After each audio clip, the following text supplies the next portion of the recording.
अस्सलाम वालेकुम मेरे बहादुर भाइयों, बेटों, दोस्तों जो सरहद की हिफाजत कर रहे हैं। मैं आपसे ये वादा करता हूँ कि ये मेरे बेटों का खून रागा नहीं जाएगा और हम इस खून का खराज लेंगे, इनसे सबसे खराज लेंगे।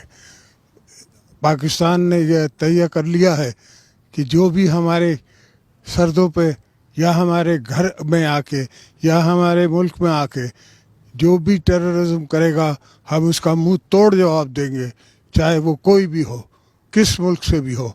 इंशाअल्लाह ताला पाकिस्तान की अवाम, पाकिस्तान की फ़ौज, हम सब एक साथ हैं और इनका हम सब मुकाबला करेंगे इंशाअल्लाह। पाकिस्तान पाइंदाबाद।